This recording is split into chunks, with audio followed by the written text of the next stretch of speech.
All right, everyone, what is up? I hope all of you are doing really well this Easter weekend and having a great time.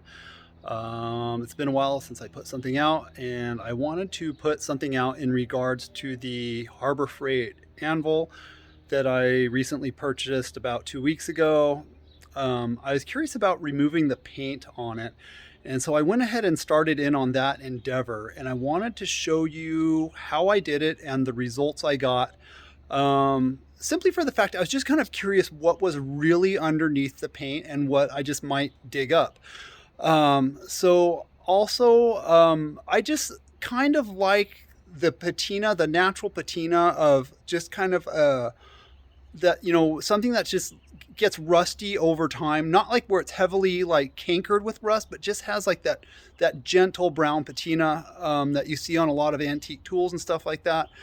Um, so I think I went ahead and I took it a little bit too far, but it's still kind of cool. The results are pretty impressive, just depending on how you view things. So let me get you guys turned around, and I will show you what I did and how I did it. All right, you guys, this is kind of where I started. I watched a couple other videos on how they remove the paint off of their anvil. So I went ahead and bought some of this stuff and I tried it out, and I was very, very disappointed with the results. I mean, it softened it up a little bit, but not what I was expecting. Um, Anyways, so I just kind of went the old school route, and I started off with a wire brush, the 4.5 inch wire brush. This is from Harbor Freight.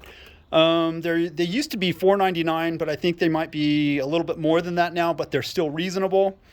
And I went ahead and went with a cordless grinder just for the fact that it's not as aggressive as a corded tool.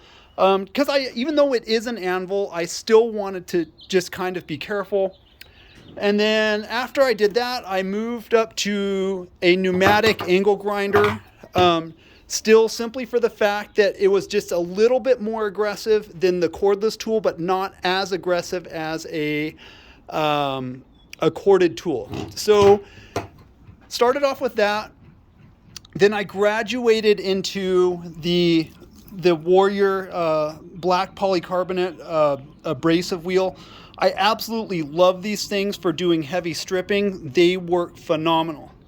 So after I got the bulk of the stuff done, I switched up to a cordless drill and this orange stripping. I think it's an 80 grit from Harbor Freight, just because as I dug into this thing more and more, I realized how kind of porous this casting was.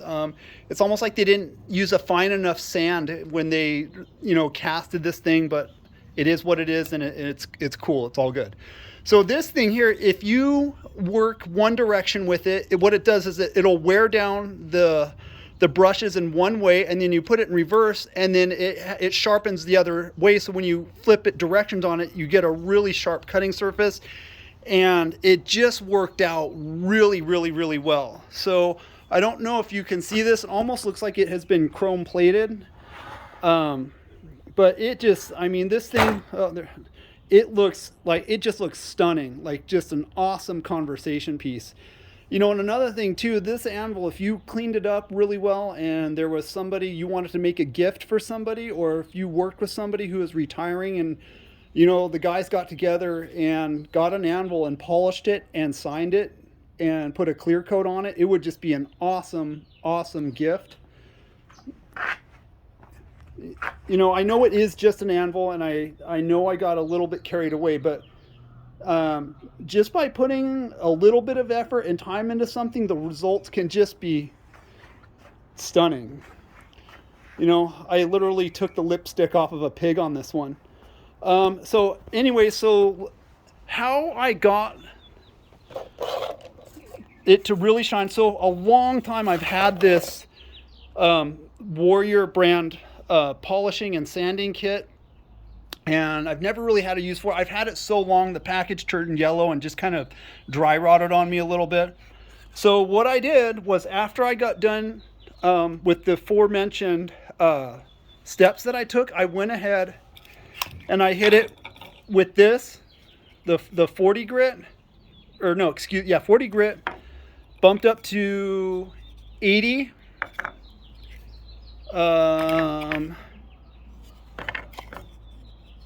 220, 400, and then the 600, and then I have a black polishing compound that's a big chunk of polishing that's designed for stainless steel. And I've always been curious about that little polishing kit from Harbor Freight, but the results, like, I mean, it speaks for itself. I mean, it is just really kind of cool looking, just a really cool conversation piece. I know it is an anvil and it's going to get worn out and it's going to get weathered and stuff, but I think this is just a really cool place to start. All right, you guys, thanks for joining me again today. I kind of had a lot of fun doing this. It was really kind of cool just to see what the end result would be and how it would turn out. I've even entertained the thought of doing this again and just clear coating it and just having it, you know, in my living room as a conversation piece. It's just really kind of a cool deal. Anyways, thanks for joining me. Please like, comment, and subscribe. If there's anything else you guys want to see or talk about, let me know in the comments below. Peace out.